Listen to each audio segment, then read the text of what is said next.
I did one of these a few days ago, and I don't want to make it a habit of making YouTube videos where I just read out someone else's content, but it's hardly even their content, is it? This is from the reputable website Checker Saga, which it's always just a word, isn't it? I want to find out whether to stream or skip High Fidelity on Hulu. This is by Kim Diaz. Once we heard that there was going to be a TV reboot of Excessive Constancy with Zoe Kravitz within the function John Cusack made well known 20 years in the past, we have been excited. We thought that we have been due for a replace of Nick Hornby's novel about heartbreak as instructed by means of one individual's music preferences, although we dwell in a world that place individuals don't even actually personal bodily media anymore. I'll get straight to it this time. This is what I call Plagiarnalism, and there seems to be an absolute tide of it going on at the moment. They have taken this article on Decider by Joel Keller,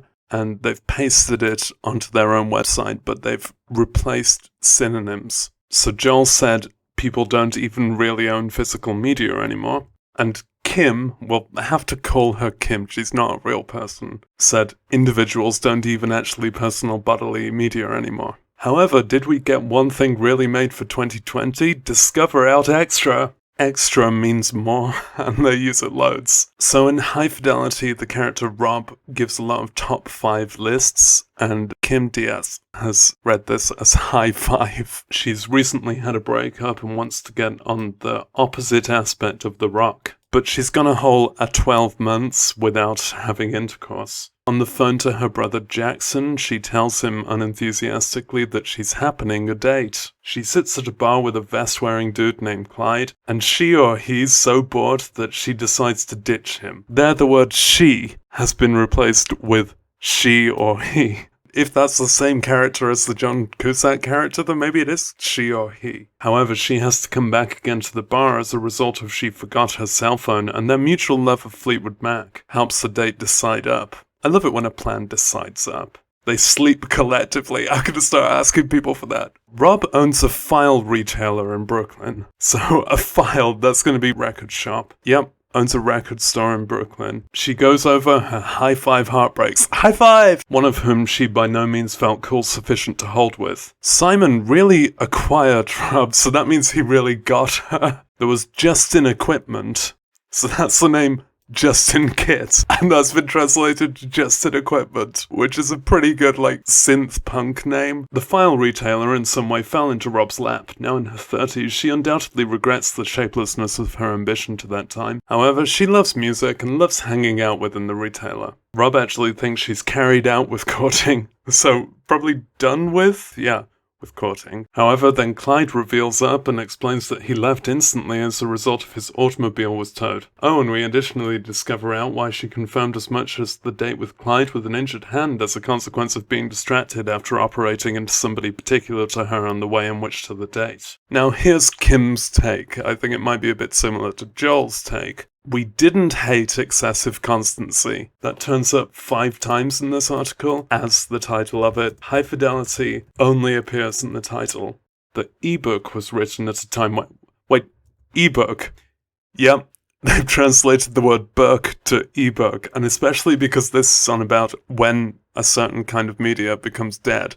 That's a really weird translation. A time when vinyl was lifeless. Okay, vinyl was dead. Mixtapes have been nonetheless king. That's mixtapes were still king. And other people have been obsessed over which bands have been cool and which weren't. By the point the film got here out, mixtapes turned to combined CDs, Napster was beginning up, and vinyl was nonetheless lifeless. I guess that means still dead. Yeah. However, the film laboured as a result of it nonetheless spoke to how Gen Xers like Rob determine themselves by what they take heed to and what they like. Everybody has their playlists and the stuff they wish to stream within the automobile. Individuals can nonetheless be rabid followers of bands. However, nobody makes use of that as a badge of excellent style anymore. Excellent style! So it feels that Excessive Constancy nonetheless has that Gen X viewpoint, although the characters are all firmly within the subsequent era. So the present nonetheless has a really mid to late 90s really feel in a whole lot of methods, particularly in relation to Rob's to the camera high-five monologuing, high-fiving the camera. What we'd have appreciated was a very refreshed model of excessive constancy, one that actually examined being a 30-something in New York without having a lot course in life or love. Now we get to my favourite section, intercourse and porcelain skin. So, I guess this is describing the sex and nudity? Yeah. But we need to use this phrase a lot more. Wanna sleep collectively for some intercourse and porcelain skin? We see Rob and Mac having some actually romantic horny instances in a flashback, and when Rob will get off the bed with Clyde, she's topless, but when there was something to see, it was obscured by darkness, hair, and different issues. Other things. Mention of Jake Lacey here as a sleeper star, because you remember when he was in the final season of The Workplace. So Kim's name is to stream it, principally due to Kravitz's magnetic presence, which is very close to Joel's call of stream it, mostly because of Kravitz's magnetic presence. However, the present feels extra like a nostalgia journey than one thing new and contemporary. Kim Diaz then ends her article with a profile of Joel Keller. Joel Keller writes about meals, leisure, parenting, and tech. However, he doesn't child himself. He doesn't kid himself. His writing has appeared within the New York Instances and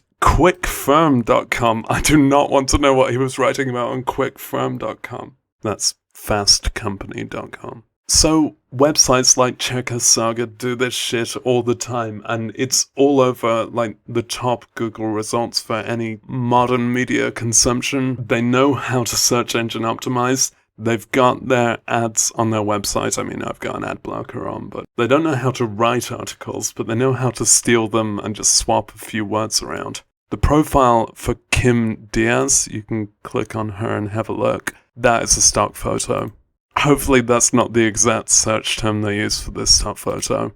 She's written 3 articles within the last hour and many today. And her profile says that Kim recently joined the team and she writes for the headline column of the website. She has done major in English and having a diploma in journalism. She has worked for more than 1.5 years in a media house. Now she joined our team as a contributor for covering the latest US headlines. She is beautiful both by her looks and nature. The profiles for the other team members are similarly written with such an obvious, original character do not steal approach. I mean, probably not the do not steal part. Well, this article is 2 seconds ago. So this is by Andy Sanders, who runs Checker Saga. I'm not going to bother reading the actual content here, but I've noticed a few of their articles end with "this text has been tailored from its unique supply," which is actually true of all of their articles, and the Kim Diaz one just then didn't have that, but it did have the profile of Joel. Most of the content on this site is equally bad, and there are loads of other websites like this. It clearly whips up a lot of profit, but it's written basically by bots, and I'd have to presume that it's mostly read by bots. It's hard to imagine an Anglophonic person reaching this site and making sense of it. The worst article I found on here, I don't mean to invite you to laugh at the murder of a baby, but exactly how this has been phrased here, a Brisbane teenager has been charged with murdering a baby woman. Queensland police say the person and baby had been recognised to one another. Right, let's not leave it at that. Plagiarnalism is out there and it's plaguing the internet. And me bringing it to your attention like this isn't helping much, but let's try one more. Arrests after 3,000 cannabis plants found. This was written 3 seconds ago by Andy Sanders. He has an amazing turnover rate. 3 males have been arrested after a cannabis crop of around 3,000 plants had been found in greenhouses outdoors of Adelaide. The boys ran when police raided the Pendleton Street property of Virginia, with 2 canine known as in to assist with the search on Saturday. The trio had been caught close by and are anticipated to be charged with, here's their charge, cultivating a big industrial amount of a managed plant. They are going to face court docket on Monday. If you search for the phrase face court docket, you find all these other websites that do the very same thing. Okay, bye.